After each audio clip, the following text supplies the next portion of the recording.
Thank you, my Father. Thank you, Lord. Thank you, Jesus. Thank you my father almighty. పరిశుద్ధుడానికి వందనాలు. Thank you Jesus. So ఈరోజు దేవుని యొక్క సన్నిధిలో ఆయన కృపను బట్టి మంచి వాక్యాన్ని ఈరోజు మనం నేర్చుకుందాం. నిజంగా ఈ కాలంలో చూస్తే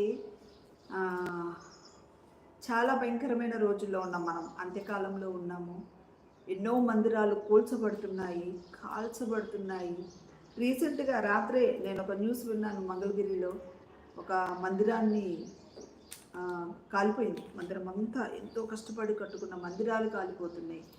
ఎంతో కష్టపడి కట్టుకుంటున్న సంఘాలు కూలిపోతున్నాయి. ఎంతో అంటే దేవుడు ఒక ప్రార్థనా మందిరాన్ని, అంటే బేతేలుగా ఉంటున్న ప్రార్థనా మందిరాన్ని దేవుడు ఎంతగానో ప్రేమతోటి మనల్ని తయారు చేసి అబ్రహాము, ఇస్సాకు, యాకోబుల ప్రతి ఆశీర్వాదాన్ని మనపై కుమ్మరించడానికి మనల్నందరినీ ఆయన ఒక మందిరంగా మలిస్తే సంఘాలను నిలుపుకోలేకపోతున్నాము. ఏ సంఘమైతే భూమి మీద దేవుడు ఆశీర్వదించి దేవుని యొక్క ఆత్మలో మనల్ని విస్తరింపజేస్తున్నాడో ఆ సంఘాలన్నీ కోల్పోతున్నాయి. ఒక్క సంఘం కూడా యూనిటీగా ఒక సంఘాన్ని మనము దేవుడి కొరకు ఏక సంఘంగా మలసలేకపోతున్నాం. ఎందుకంటే దేవుని యొక్క ప్రతి ప్రార్థనా మందిరం, ప్రభు అంటాడు కదా, నీవు నా ఆలయమై ఉన్నావు. ప్రతి మందిరాలన్నీ కలిపితే ఒక సంఘం అవుతుంది. ఆ ఏక సంఘమే ఎత్తబడే సంఘం. మరి ప్రభు యొక్క ఆ ఎత్తబడే సంఘం ఎప్పుడు వచ్చిందో అర్థం కావట్లేదు. ఎలా దాన్ని మలుచుకోవాలో అర్థం కావట్లేదు, ఎలా కట్టుకోవాలో అర్థం కావట్లేదు. ఇప్పుడుంటున్న జనాలకు కాడికి సంఘానికి అయితే ఏడాది అలవట్లేదు. నువ్వు కాడిని విరగొట్టుకుంటే నువ్వు దేవుని మందిరం అవుతావు. ప్రతి మందిరం దేవుని యొక్క సంఘం అవుతుంది. అదంతా తెలియట్లేదు.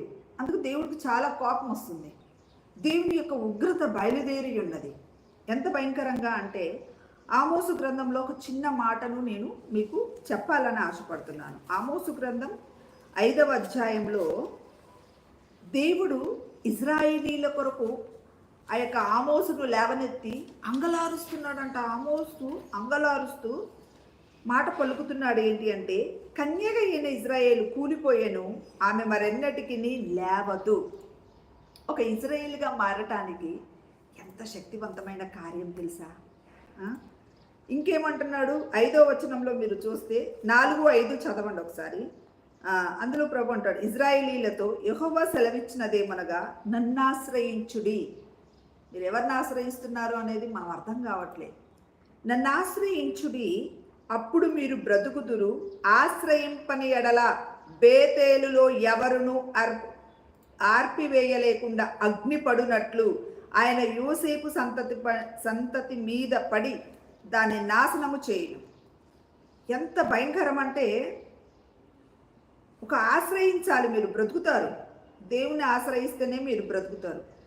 మనం ఏం చేస్తున్నామంటే 5వ వచనంలో చూస్తే, బేతేలును ఆశ్రయింపకుడి, గిల్గాలులో ప్రవేశింపకుడి, బేర్షబాకు వెళ్ళకుడి, గిల్గాలు అవశ్యముగా చెరపట్టబడిపోవును, బేతేలు శూన్యమగును, యెహోవాను ఆశ్రయించుడి, అప్పుడు మీరు బ్రతుకుదురు.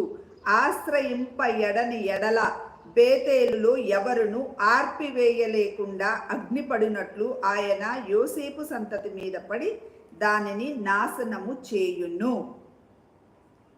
అసలు ఈ మాట వింటా ఉంటుంటే భయం వేసింది నాకు. నేను ఆలోచిస్తూ ఉన్నాను, ప్రొద్దున్నే ఆలోచిస్తున్నాను దేవుని యొక్క సన్నిధిలో, ప్రభువా ఏంటి మందిరాలు అని కట్టుకుంటే నేను అందులో ఉండనని చెప్పినా కానీ దేవుని యొక్క మందిరం కొరకు ఎంతలా ప్రయాసపడుతున్నారు.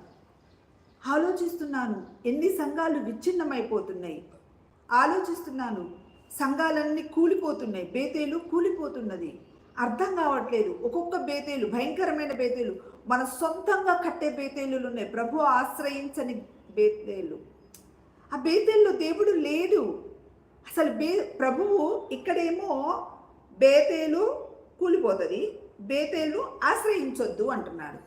అదే దేవుడు, అదే గొప్ప దేవుడు అబ్రహాము, ఇస్సాకు, యాకోబులకు మీరు బేతేలులో ప్రవేశించండి, బేతేలులకు వెళ్ళి బలిపీఠాలు కట్టండి అని చెప్పి దేవుని యొక్క సన్నిధిలో మనకు ఆశ్రయంగా చెప్పారు. ఎంత గొప్ప విషయం కదా. ఒక్కసారి ఆలోచిద్దాం. మనందరికీ అబ్రహాము, ఇస్సాకు, యాకోబుల ప్రతి ఆశీర్వాదం మనకు కావాలి. ఎందుకంటే అబ్రహాము దేవుడు, యాకోబు దేవుడు, ఇజ్రాయేలు దేవుడైన దేవుడు అద్భుతంగా మనల్ని ఆశీర్వదిస్తాడు. ఆయన పేరే గొప్ప దేవుడు. అబ్రహాము, ఇస్సాకు, యాకోబుల దేవుడు. అంత గొప్ప దేవుని యొక్క శక్తిని కలిగిన మనము ఆ బేతేలులోకి ప్రవేశించి బలిపీఠాన్ని కట్టలేకపోతున్నాం ప్రభు కొరకు. బేతేలులో ప్రవేశించిన వాళ్ళు మాత్రమే దేవునికి ప్రార్థన చేయే సామర్థ్యం కలదు, లేకపోతే వ్యర్థులుగా మిగిలిపోతాం. We are failed there. ఓసారి చూద్దాం అబ్రహాముకు దేవుడు ఏం చేశాడు. అబ్రహామును దేవుడు పిలిచాడు. ఈరోజు నిన్ను నన్ను కూడా దేవుడు పిలుస్తున్నాడు. ఎక్కడి నుంచి తెలుసా? తల్లి గర్భంలో రూపింపబడక మునిపే నిన్ను పిలిచిన దేవుడు. మన పిలుపు ఏంటో మనకు అర్థం కాదు. దేవుడి యొక్క సన్నిధిలో అన్యుడైన అబ్రహాము దేవుని యొక్క సన్నిధిలో ఆయన పిలుపుకు లోబడ్డాడు. ఈరోజు మనం దేవుని పిలుపుకు లోబట్టాలి. అసలు లోబడే స్వభావమే లేదు. మన సొంత ఆలోచనలే. బేతేలు కట్టుకోవటం చేతగాట్లే, బలిపీఠాన్ని కట్టుకోవటం చేతగాట్లే. అబ్రహామును ఒకసారి గమనించండి. దేవుడు అబ్రహామును పిలిచినప్పుడు 12వ అధ్యాయం, ఆదికాండము 12వ అధ్యాయము, దేవుని యొక్క ప్రత్యక్షతను అతను చూస్తున్నాడు. యెహోవా అబ్రామునకు ప్రత్యక్షమై నీ సంతానమునకు నేను ఈ దేశం ఇచ్చేదనని చెప్పగా అతడు తనకు ప్రత్యక్షమైన యెహోవాకు ఒక బలిపీఠమును కట్టెను. దేవుడు మిమ్మల్ని పిలుస్తున్నప్పుడు ఆయన కొరకు మీరు ఒక బలిపీఠమును కట్టాలి. దేవుడు మిమ్మల్ని పిలుస్తాడు. మీ పాపములను విడిచి నా యొద్దకు రండి అని పిలుస్తాడు. పాపాన్ని విడిచి ప్రభు యొద్దకు రావాలి. మనమేమో దేవుని విడిచి లోకంలోకి పారిపోతారు. ఎంత విచిత్రమైన మనుషులం కదా. అబ్రహామును దేవుడు పిలిచినప్పుడు అందరినీ వదిలిపెట్టి ప్రభు కొరకు పరిగెత్తుకొని వచ్చాడు. ఆయన ఏం చేస్తున్నాడంటే అక్కడ నుండి, ఎక్కడ నుండి, ఆయన ఉంటున్న స్థలములో నుంచి ప్రభు కొరకు బలిపీఠం కట్టడానికి పరిగెత్తుతున్నాడు. మనమేమో బలిపీఠం యొద్ద నుండి వెనక్కి పరిగెత్తుతున్నాం. సిగ్గు లేదు మనకు. ఎందుకు అని అంటే మన లోపల ఉంటున్న భయంకరమైన వ్యర్థమైన లోకాత్మలు అర్థం కావట్లేదు. లోకములో ఏమేమి ఉందో అని పరిగెత్తడానికి మనం దేవుని యొక్క బలిపీఠం నుంచి వెనక్కి పరిగెత్తుతున్నాం. అబ్రహాము అక్కడ నుండి బయలుదేరి బేతేలునకు తూర్పున ఉన్న కొండకు చేరి, ఓకే, అక్కడ పడమటనున్న బేతేలునకు తూర్పునున్న హాయికి మధ్యలో గుడారం వేసి అక్కడ ఒక బలిపీఠాన్ని కట్టాడు. దేవుడు పిలిచినప్పుడు ఒక బలిపీఠాన్ని కట్టాలి. బలిపీఠము అంటే ఏంటి అంటే నీ హృదయాన్ని సమర్పించే స్థలం. బలిపీఠము అంటే దేవుని యొక్క సన్నిధిలో నీ హృదయాన్ని ప్రభు సన్నిధిలో కుమ్మరించే స్థలం. ఇవాళ రేపు చర్చెస్ అన్ని ప్రభు స్థానం, ప్రభు యొక్క మీ హృదయాలను ప్రభు యొక్క సన్నిధిలో కుమ్మరించే స్థానములుగా లేవు. డబ్బు డబ్బు డబ్బు, లేకపోతే సొంత ఆలోచనలు, సొంత బుద్ధులు. నేను ఇంతే, నా లైఫ్ ఇంతే. ఎందుకు కారణము అంటే వాళ్ళలో ఎజబెల్, యూదా ఆత్మలు దారుణంగా ఉన్నాయి. కారణం చెప్తాను. ప్రభు పిలిచినప్పుడు ఆయన వాక్కు ఆయనకు ప్రత్యక్షమైనప్పుడు అబ్రహాము లోబడి దేవుని యొక్క సన్నిధిలో ఆ బేతేలులో ఒక బలిపీఠమును కట్టిండు. నీ జీవితంలో నా జీవితంలో కూడా అది కట్టాలి. ఇక ఇస్సాకు యొక్క జీవితంలో చూస్తే ఆదికాండంలో ఉంటుంది ఒక మాట. ఆదికాండం 35వ అధ్యాయము, ఆదికాండము 26వ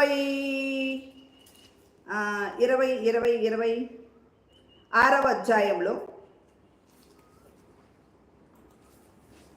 6వ అధ్యాయంలో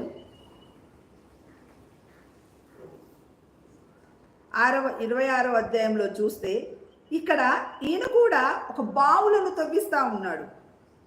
ఈయన ఏం చేస్తూ ఉన్నాడు? కొన్ని బావులను తవ్విస్తూ ఉన్నాడు. దేవుని యొక్క సన్నిధిలో ఎంత చక్కగా అద్భుతమైన రీతిలో బావులను తవ్విస్తూ ఉంటాడు చక్కగా. ఇగో నువ్వు 23, 24 వచనాలలో చూస్తే ఇస్సాకు బెయేర్షెబాకు వెళ్ళాడు. అసలు ఆయన జీవితం అంటే ఇవన్నీ వివరించడానికి లేదు. ఇస్సాకు జీవితం మీ అందరికీ తెలుసు. ఇస్సాకు బహువిధేయుడు, విధేయతతో ప్రభువుకు లోబడ్డాడు. ఆయన జీవితంలో ప్రభు తప్ప ఏం లేదు, వాగ్దాన పుత్రుడు. దేవుడిచ్చిన ఆ వాగ్దానం, తన తన తండ్రికి ఇచ్చిన వాగ్దానాన్ని పునికి పుచ్చుకున్నాడు. తండ్రి తవ్వించిన బావులన్నింటినీ మళ్ళీ తవ్వుకుంటున్నాడు. తన లైఫ్లో, తన యొక్క హృదయములో అబ్రహాము చెప్పిన ప్రతి వాక్యమును హృదయంలో దాచుకుంటున్నాడు. ఎంత చక్కగా అంటే బావులను తవ్వుకుంటున్నాడు, తన హృదయాన్ని తవ్వుకుంటున్నాడు. ఆ వాక్యాలతో వాగ్దానాలను స్వతంత్రించుకుంటున్నాడు ఇస్సాకు. అయితే దేవుని యొక్క సన్నిధిలో బెయేర్షెబాకి వెళ్ళిండు. అప్పుడు దేవుడు అతనికి ప్రత్యక్షమై, నేను నీ తండ్రి అయిన అబ్రాము దేవుడను, నేను నీకు తోడై ఉన్నాను గనుక భయపడొద్దు. నా దాసుడు అయిన అబ్రహామును బట్టి నిన్ను ఆశీర్వదించి నీ సంతానమును విస్తరింపచేసేదనని చెప్పెను. అక్కడ అతడి యొక్క బలిపీఠమును కట్టించి యెహోవా నామమున ప్రార్థన చేసి అక్కడ తను గుడారం వేసుకున్నాడు. నీ గుడారం ఎక్కడ వేసుకుంటున్నావో ఊహించుకో. ఎందుకంటే నీ గుడారానికి ఒక్క తెగులు కూడా రాకూడదు. వీళ్ళు ఏం చేస్తున్నారు? అబ్రహామేమో దేవుని యొక్క పిలుపుకు లోబడి బేతేలులో ఒక బలిపీఠమును కట్టించి ఆయన నామమున ప్రార్థన చేయటం ప్రారంభించాడు. ఆ ప్రార్థన ఆయన సన్నిధిని చేరి, అబ్రహాము నువ్వు నాకు స్నేహితుడు అయ్యా అన్నాడు. ఇస్సాకు దేవుని యొక్క సన్నిధిలో అబ్రహాము చెప్పిన మాటలన్నీ హృదయంలో తలపోసుకుంటూ, వాగ్దానాలను స్వతంత్రించుకుంటూ, బావులను తవ్వుకుంటూ, ప్రభు సన్నిధిలో మళ్ళీ దేవుడికి ఒక చక్కని బలిపీఠాన్ని కట్టించి అందులో హ్యాపీగా ఉన్నాడు. తన పిల్లలు ఆశీర్వదింపబడుతున్నాడు. ఎంత గొప్ప విషయం కదా. అలాగే యాకోబు కూడాను, మరి ఆదికాండము 35వ అధ్యాయంలో చూస్తే యాకోబు కూడా దేవుని యొక్క సన్నిధిలో ప్రభు చెప్తాడు యాకోబుతోటి, ఓ బాబు యాకోబు బాబు ఇక్కడ రా. యాకోబు కూడా పౌరుషముతో ప్రార్థన చేయడం మొదలెట్టిండు. దేవుడు అంటాడు, నువ్వు బేతేలుకి వెళ్ళి అక్కడ నివసించి నువ్వు అక్కడ దేవునికి ఒక బలిపీఠాన్ని కట్టు అంటాడు. వీళ్ళందరూ బేతేలు బలిపీఠాలు కట్టేస్తున్నారు. బేతేలు అంటే ఏంటి అంటే దేవుని యొక్క సన్నిధిలో అద్భుతమైన దేవుని యొక్క ఇల్లు, రొట్టెల ఇల్లు. వా, అక్కడ దేవుని యొక్క సమాధానం ఉంటుంది, సమృద్ధి ఉంటుంది, దేవుని యొక్క శక్తి ఉంటుంది, దేవుని యొక్క సమాధానం ఉంటుంది. అన్నీ ఉండే ఒక సన్నిధిలో బలిపీఠాలు కట్టాలి. అబ్రహాముకు దేవుడు చెప్పిండు, ఇస్సాకుకు చెప్పిండు, మరి యాకోబుకు కూడా చెప్పిండు. యాకోబు దేవుని యొక్క సన్నిధిలో బలిపీఠాన్ని కట్టాడు. Very good. యాకోబు జీవితంలో కూడా బలిపీఠాన్ని కట్టడానికి చాలా కష్టాలు పడ్డారు. వాళ్ళు లోబడటానికి కానీ, విధేయత చూపెట్టడానికి కానీ, పౌరుషముతో ఏకీభవించి మెలకుగా ఉండి ప్రార్థన చేయడానికి కానీ చాలా కష్టపడ్డారు. అయితే దేవుని యొక్క సన్నిధిలో మనం కూడా అబ్రహాము, ఇస్సాకు, యాకోబుల సన్నిధిలో అదే బాటలో మనం నడవాలి. అబ్రహాము ఆశీర్వాదాలు ఇస్సాకు పొందుకున్నాడు, యాకోబు పొందుకున్నాడు. అబ్రహాము ఆశీర్వాదాలు మనము పొందుకుంటే క్రీస్తు శిలువలో ఇచ్చిన ప్రతి ఆశీర్వాదం నువ్వు నేను పొందుకుంటాం. మరి ఈ బలిపీఠాలను ఎవడయ్యా పగలగొట్టేది, ఎవడు కూలగొట్టేది? బాగా గుర్తుపెట్టుకోండి. మనకు సంఘాలలో దేవుడు ఒక సంఘాన్ని గురించి మీకు చెప్తున్నాడు, తుయతైరా సంఘం. ఓ, మీరు బలిపీఠాలను పగలగొట్టే యెజబెలు మీ దగ్గర పెట్టుకుంటున్నారు, జాగ్రత్త అంటున్నాడు దేవుడు. ఈరోజు అబ్రహాము బలిపీఠం మీ దగ్గర లేదు, ఇస్సాకు లాంటి బలిపీఠం మీ దగ్గర లేదు, యాకోబు కట్టించుకుంటున్న బలిపీఠం మీ దగ్గర లేదు. లోబడటానికి, విధేయత చూపటానికి, కనిపెట్టి మెలకుగా ఉండి ప్రార్థన చేయటానికి మీ దగ్గర ఆ బలిపీఠాలు లేవు లేవు లేవు. ఎందుకంటే ఆ బలిపీఠాలన్నీ కూలిపోతున్నాయి, కూలగొట్టబడ్డాయి. ఆమేన్, హల్లెలూయా. ఎంత అబ్రహాము బ్లెస్సింగ్స్ ఉంటే బేతేల్లో బలిపీఠాలు కట్టుకుంటాం. ఇస్సాకు బ్లెస్సింగ్స్ ఉంటే మంచిగా మన బేర్షెబాకి వెళ్ళి బలిపీఠం కట్టుకుంటాం. యాకోబు బేతేల్లో బలిపీఠం కట్టుకున్నాం. ఏమీ లేదు. అసలు మనకు బలిపీఠాలు కట్టుకోవడానికి అర్హతనే లేదు. కారణం ఏంటి తెలుసా? మన లోపల ఉండే యూదా ఆత్మ, మన లోపల ఉండే యెజబెలు ఆత్మ. యెజబెల్ ఏం చేస్తూ ఉంటుంది? నువ్వు కట్టిన బలిపీఠాలన్నీ, నువ్వు ప్రార్థన బలిపీఠాలు నువ్వు కట్టుకుంటా వెళ్ళు. అబ్రహాము, ఇస్సాకులు, యాకోబుల ప్రతి ఆశీర్వాదాన్ని నువ్వు పొందుకోవటానికి నువ్వు బలిపీఠం కట్టుకుంటా ఉంటే ఈమె వచ్చి బలిపీఠాలన్నీ పగలగొట్టించదే. 1 రాజులు 18వ అధ్యాయం మీరు చదవండి. ఆమె 450 మంది అబద్ధ ప్రవక్తలను ఎంచుకొని బలిపీఠాలన్నిటినీ కాల్చేస్తుంది, బలిపీఠాలన్నిటినీ కూల్చేస్తుంది. అందుకే నువ్వు యెజబెలును ఉండనిస్తున్నావు, నీ బేతేలను తీసే అంటాడు దేవుడు. నీ ప్రార్థన ఇంకా వినను నేను. క్లియర్గా చెప్తున్నాడు దేవుడు. విధేయత చూపెట్టడానికి, దేవుని సన్నిధిలో లోబట్టడానికి యాకోబు ఎంత కష్టపడ్డాడు, ఎంత పెనుగులాడాడు. నీ జీవితంలో ఉందా పెనుగులాట? ఆలోచించండి. అంత్యకాలంలో ఉన్నాం. సంఘాలను కూల్చడానికి, సంఘ బలిపీఠాలను కూల్చడానికి, శిష్యులను చెదరగొట్టడానికి ఈ ఆత్మలను వేసుకొని తిరుగుతున్నాం. యూదా ఆత్మ సంఘంలో ఉంటున్న విశ్వాసులందరినీ చెదరగొడుతుంది. యేసు ప్రభు దగ్గర యూదా ఆత్మ శిష్యులందరినీ చెదరగొట్టించింది. యెజబెలు బలిపీఠాలన్నింటినీ సర్వనాశనం చేసింది. ఇంకా there is no prayer at all. మొదటి రాజుల గ్రంథం 18వ అధ్యాయంలో మీరు చూసినట్లయితే అద్భుతమైన శక్తి గల గొప్ప కార్యాలు చేసి యూదా జయించాడు. ఆ యొక్క యెజబెల్ని జయించాడు ఏలియా గారు. ఎంత అద్భుతమైన శక్తి ఆలోచించండి. నిజం. యాకోబు పెనుగులాడుతూ ఉన్నాడు. నేను కూడా నా జీవితంలో ప్రభా ఏంటి బేతేలు, యూదా ఆత్మ కలిగిన బేతేలు, దేవుని యొక్క సన్నిధిలో యెజబెలుకుంటున్న ఆ బేతేలు, బలిపీఠాలను పగలగొట్టే ఇవన్నీ ఏంటి ప్రభు, నాకు అర్థం కావట్లేదు. ప్రభు దగ్గర నేను అడుగుతా ఉన్నాను. ప్రభు అంటున్నాడు, యాకోబు వలె పౌరుషంతో నువ్వు ప్రార్థన చేస్తే, ఒక్కొక్క విశ్వాసి, ఒక్కొక్క సంఘ కాపరి, మీకే చెప్తున్నాను నేను, యాకోబు వలె పౌరుషంగా మీరు ప్రార్థన చేయటం మొదలు పెడితే మీరు ఒక్కరే మిగిలిపోవాలి.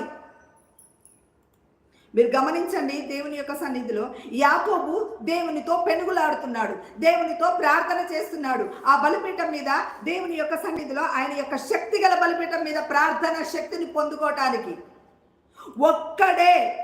ఒక్కడే మిగిలిపోయాడు. అప్పుడు బేతేలు దగ్గర అద్భుతమైన బలిపీఠం కట్టబడింది. మామూలు కాదు. ఎలాంటి అద్భుతం తెలుసా? ఒక్కడే మిగిలిపోయి ఉంటున్న యాకోబు జీవితంలో ఇజ్రాయేలుగా బయటకు వచ్చాడు. యాకోబు నుండి ఇర్మియాలు బయటకు వచ్చారు, యాకోబు నుండి నెహెమ్యా బయటకు వచ్చాడు, యాకోబు నుంచి ఆమోసులు బయటకు వచ్చారు, యాకోబు నుంచి ప్రవక్తలు బయటకు వచ్చారు, యాకోబు నుంచి పౌలు భక్తులు, యాకోబు నుంచి యేసు ప్రభు, యాకోబు నుంచి శిష్యులు. ఒక్కడే మిగిలిపోయి ప్రార్థన చేయాలి. నీకుందా బేతేలు అనుభవం? దేవుని యొక్క సన్నిధిలో ఆ బేతేలు అనుభవాన్ని మనం కలిగి ఉండాలి. ఇప్పుడు నీకుంటున్న బేతేలను కూలగొట్టేసే, ఇప్పుడు నీకుంటున్న బేతేలు కూలిపోవాలి అంటున్నాడు ఆమోసు భక్తుడు. ఇజ్రాయేలీలారా, ఇజ్రాయేలీలను పేరు పెట్టుకుంటున్న వారలారా, దేవుని యొక్క జనాంగముగా పేరు పెట్టుకుంటున్న వారలారా, మోసపూరితమైన ఆత్మల చేత దేవుని యొక్క సన్నిధిలో ఏడవబడుతున్న వాళ్ళలారా, లేకపోతే దేవుని యొక్క సన్నిధిలో యెజబెలు ప్రవక్తని చేత పట్టబడుతున్న వారలారా, మీ విశ్వాసం ఏమైపోయింది? Where is your faith? విశ్వాసానికి వీరుడైన అబ్రహాము కట్టిన బలిపీఠం ఏమాయే? ఇస్సాకు, విధేయుడైన ఇస్సాకు కట్టిన బలిపీఠం ఏమాయే? పౌరుషంలో ప్రార్థన చేసిన యాకోబు కట్టిన బలిపీఠం ఏమాయే? మన ప్రార్థనా జీవితాన్ని దేవుడు ప్రశ్నిస్తున్నాడు ఈరోజు. ఇజ్రాయేలీలకు ఎంత శ్రమనో చూపిస్తున్నాడు దేవుడు ఈరోజు. నీ బలిపీఠం ఏమై ఉన్నది ఒక్కసారి ఆలోచించమంటున్నాడు దేవుడు ఈరోజు. చాలా మంది మనకిష్టం వచ్చినట్టు యూదా ఆత్మలు తెలుసా? యూదా ఆత్మ ఈ బలిపీఠాలని, నేను కొన్ని విషయాలు మీకు నేను చెప్తాను, తర్వాత నేను బేతేలు గురించి, బెయేర్షెబా గురించి, వీటన్నిటి గురించి డీటెయిల్గా చెప్తాను. Just I need to tell only ఒక ఇంట్రడక్షన్ మాత్రమే. రైట్? ఇప్పుడు దేవుని యొక్క రాజ్యము నీతిమంతులతోటి, విశ్వాసులతోటి కట్టబడింది. యేసు ప్రభు కూడా తన రాజ్యాన్ని కట్టడానికి, ఆయన రాజ్యంలో మనల్ని విస్తరింపచేయడానికి, ఆయన కృపచేత మనల్ని దేవుడు ఎంతగానో హ్యాపీగా మనల్ని పెట్టుకుంటే మనం ఏం చేశాం తెలుసా? ఆయన సెలవేశాం. ఇష్టం వచ్చిన బలిపీఠాలు కట్టుకొని సెలవేశాం. దేవుని యొక్క మందిరాలను వ్యాపార కేంద్రాలుగా చేసి సెలవేశాం. లోబడకుండా యూదా ఆత్మలను తీసుకొచ్చి విశ్వాసులను చెదరగొట్టే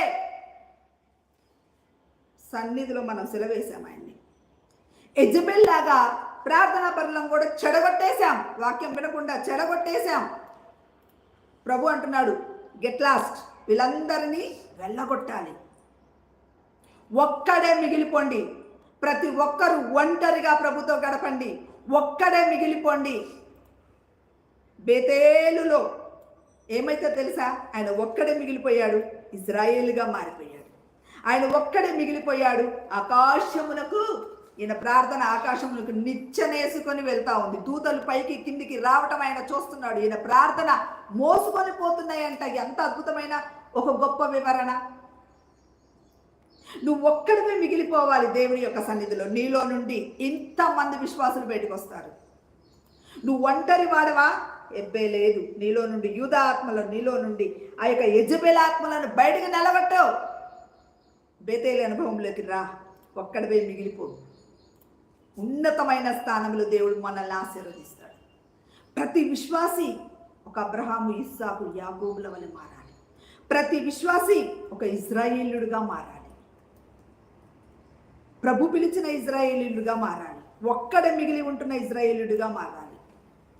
మన లోపల నుండి నువ్వు యూదా ఆత్మలు వచ్చేసి సంఘాలన్నిటినీ చెడగొడతారు. బేతేలు కట్టనివ్వరు, యెజబెలు కట్టిన బలిపీఠాలను నాశనం చేస్తాయి. సిగ్గుండాలి. నేను ఇలా కఠినంగా చెప్తున్నాను, సిగ్గుండాలి. ఏ బేతేలు నువ్వు కూలగొడుతున్నావు? ఎలాంటి సంఘాలను నాశనం చేస్తున్నావు? నీ ద్వారా సంఘం నాశనమైందా? నీ ద్వారా విశ్వాసులు చెదిరిపోతున్నారా? నీకు శ్రమ, నీకు శ్రమ. ఆలోచించండి. అంత్యకాలంలో మనం ఉన్నాం. నీకు దేవుడు పిలిచి ఇచ్చిన బేతేలు ఏది? కట్టమన్న బేతేలు ఏది? ఒక్కడిగా మిగిలిపోతున్న బేతేలు ఏది? అబ్రహాము ఆశీర్వాదం నీకొద్దా? ఇస్సాకు ఆశీర్వాదం నీకొద్దా? యాకోబు ఆశీర్వాదం నీకొద్దా? వీళ్ళందరి ఆశీర్వాదాలు కావాలి, కానీ వాళ్ళు కట్టిన బలిపీఠాలు మీకొద్దు. నా తండ్రి నేను ఇజ్రాయేలుడిగా మార్చడానికి ఆయన కృప గొప్పది. యేసు ప్రభు కూడా ఇలాగే యూదా మామూలు కాదు. బైబిల్లో మనకు ఒక మాట ఉంటుంది, ఏంటి అంటే, నువ్వు పోరాడేది శరీరులతో కాదు. పొద్దున్న దేవుడు నాతో మాట్లాడుతున్నాడు, నువ్వు చూసేది శరీరులతో కాదు, పోరాడేది శరీరులతో కాదు, దేవుని యొక్క ఉన్నతమైన స్థానంలో ఉంటున్న దేవుని యొక్క బిడ్డలు కాదు, విశ్వాసులు కాదు. నువ్వు పోరాడేది దురాత్మల సమూహాలతో నువ్వు పోరాడాలి. ఏ యెజబెల్ ఉంటుందో దానితో పోరాడు, యూదా ఆత్మలతో పోరాడు, దేవుని యొక్క రాజ్యాన్ని కట్టకుండా ఉంటున్న వారితో పోరాడు. యేసుక్రీస్తు శరీరంగా ఉంటున్నప్పుడు అలా పోరాడాడు. చెదిరిపోతున్నారు ఇజ్రాయేలీలంతా, చెదిరిపోతున్నారు శిష్యులంతా. ఆయన ఏం చేశారో తెలుసా? తన ప్రాణము పెట్టి పోరాడాడు. ఒక్కడే ఉండి పోరాడాడు. సమాధిలోకి ఒక్కడే వెళ్ళాడు. ఒంటరిగా గెత్సెమని తోటలకు ఒక్కడే వెళ్ళాడు. పోరాడాడు. పోరాటం, పెనుగులాట. ఆయన రక్తము, ఆయన చెమట రక్తపు బిందులుగా మారేంత వరకు పోరాడాడు. క్రీస్తుకు మాదిరిగా ఉంటున్న నువ్వు, నీ పోరాటం ఎక్కడుంది? బేతేలు దగ్గరికి వెళ్ళటానికి. ప్రభు యొక్క సన్నిధిలో పోరాడి పోరాడి ఎంతలా గెలిచాడు తెలుసా? ఎంతలా గెలిచాడు తెలుసా? పునరుద్ధానపు శక్తి ద్వారా తిరిగి తన రాజ్యాన్ని కట్టాడు. నిన్నొక రాజ్యముగా తయారు చేశాడు. ఏ శిష్యులైతే చెదిరిపోయారో వాళ్ళందరినీ సమకూర్చి భూమిని తలకిందులు చేసే శక్తిమంతులుగా తయారు చేశాడు. ఏ యెజబెల్ అయితే ఆ యొక్క ప్రతి బలిపీఠాన్ని సర్వనాశనం చేయాలని చూశాడో, ఆకాశం నుండి అగ్ని దిగి వచ్చి ఆ బలిపీఠాలన్నిటినీ బుగ్గిపాలు చేసేసింది. అది దేవుని యొక్క శక్తి, అది దేవుని యొక్క పునరుద్ధానపు శక్తి. అదే పునరుద్ధానపు శక్తితోటి నీ బేతేలును నువ్వే కట్టుకోవాలి. నీ బేతేలు దగ్గర నీ బలిపీఠమును నువ్వే కట్టుకోవాలి. ఈరోజు దేవుడు ఆ బేతేలును కట్టుకోవడానికి నీకు నాకు అవకాశం ఇస్తున్నాడు. దేవుడు నువ్వు ఒంటరిగా మిగిలి బేతేలును కట్టుకో. ఇజ్రాయేలీల గుంపులో నువ్వు చేరాలంటే నీ బేతేలు నువ్వు కట్టుకోవాలి. బేతేలును కట్టుకోవాలి. లేకపోతే ప్రభు చెప్తున్నాడు క్లియర్గా, ఈ బేతేలు నేను కూల్చేస్తాను. ఇజ్రాయేలీలారా, ఇజ్రాయేలీలారా, ప్రభుని ఆశ్రయించండి బేతేలును కట్టుకోవడానికి. ఆయన పునరుద్ధానం శక్తిని ఆశ్రయించండి బేతేలును కట్టుకోవడానికి. మనుషులను కాదు చూసేది, ప్రభు వైపు చూడండి.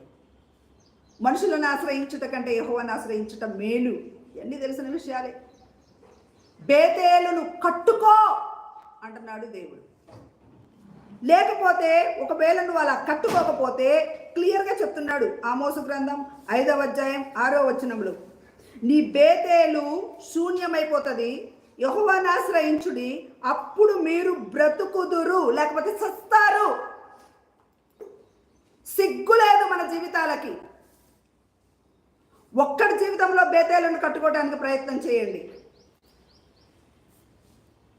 బేతేలు శూన్యమైపోతుంది, జాగ్రత్త.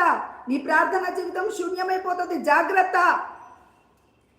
ఎంత చక్కని విషయం దేవుడు మనకు అప్పుడు మీరు బ్రతుకుదురు, ఆశ్రయింపని ఎడలా. ఒకవేళ నువ్వు బేతేలను కట్టుకోకపోతే ఇంకా నీ యొక్క దేవుని యొక్క సన్నిధిలో చాలే, దేవుడే ఉందిలే, నో ప్రాబ్లం, సంపాదించుకోవాలి, హ్యాపీగా బ్రతకాలి, భూమి మీద ఉన్నన్నాళ్ళు నేను హ్యాపీగా ఉండాలి, అందరికంటే నేనే గొప్పగా ఉండాలి. నీ మనసులను, నేనైతే బైబిల్ క్లాసెస్ చెప్పేటప్పుడు అంతరంద్రియాల గురించి బోధించాను, మనసుల గురించి బోధించాను, మోసాల గురించి బోధించాను. సిగ్గు లేదు, అన్ని వింటారు, చెదిరిపోతారు.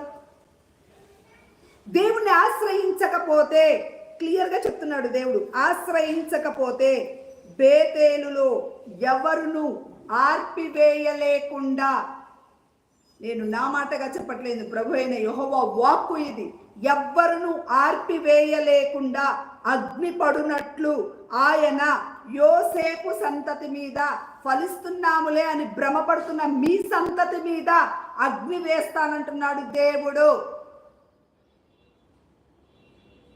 ఆమేన్, హల్లెలూయా, హల్లెలూయా. నీతిని నేలను పడవేసే వారలారా బేతేలును ఆశ్రయించండి. మీరు కట్టుకుంటున్న ఆ బేతేలును కూల్చుకోండి. మీరు కట్టుకుంటున్న ఆ యొక్క బేతేలుకు ఆశ్రయించకండి. అబ్రహాము, ఇస్సాకు, యాకోబులు కట్టిన ఆ బేతేలును ఆశ్రయించండి అని ప్రభు పేరట మిమ్మల్ని బ్రతిమాలుకుంటున్నాను. ఒక్కసారి ఆలోచించండి, మనసు పెట్టి ఒక్కసారి ఆలోచించండి. దేవుని యొక్క సన్నిధిలో ఏ బేతేలును మీరు ఆశ్రయిస్తున్నారు? ఏ బేతేలును మీ జీవితంలో కట్టుకుంటున్నారు? ఏ బేతేలు బలిపీఠమును మీరు కట్టుకుంటున్నారు? Please open your heart. మనసుతో ఆలోచించండి. యూదా, యెజబెలు ఆత్మలను నాశనం చేయండి. ఈ విషయాన్ని నేను ఇంకా డీటెయిల్గా చక్కగా దేవుని యొక్క సన్నిధిలో నెక్స్ట్ వీక్ మళ్ళీ మనం మాట్లాడుకుందాం. బేతేలు ఎలా ఎలా మీ జీవితంలోకి వస్తుంది, ఎలాంటి అనుభవంలోకి వెళ్తారు, అసలు యూదా ఆత్మ, యెజబెలు ఆత్మ మీ దగ్గరికి ఎలా వస్తుంది, ఎలా దాన్ని మనం నాశనం చేయాలి, ఎలా ఫైట్ చేయాలి, యేసుప్రభు ఎలా చేశాడు, ఇవన్నీ విషయాలు దేవుని యొక్క సన్నిధిలో మనం నేర్చుకుందాం. దేవుడు ఈ వాక్యమును మిమ్మల్ని ఆశీర్వదించి, ఈ వాక్యాన్ని ఆశీర్వదించి మీ జీవితంలో ఉంటున్న ప్రతి బేతేలు మీరు కట్టుకుంటున్న ప్రభు కొరకు కట్టింది కాదు, మీ కొరకు కట్టుకుంటున్న ఆ బేతేలు నాశనం చేసుకొని అబ్రహాము, ఇస్సాకు, యాకోబుల ఆశీర్వాదాలతో మీ బేతేలును కట్టబడును గాక, బలిపీఠములు కట్టబడును గాక, ప్రభు మిమ్మల్ని ఆశ్రయించును గాక, ప్రభు యొక్క కృప మీకు దొరుకును గాక. Amen. God bless you all. God bless you all. Thank you Jesus. Amen.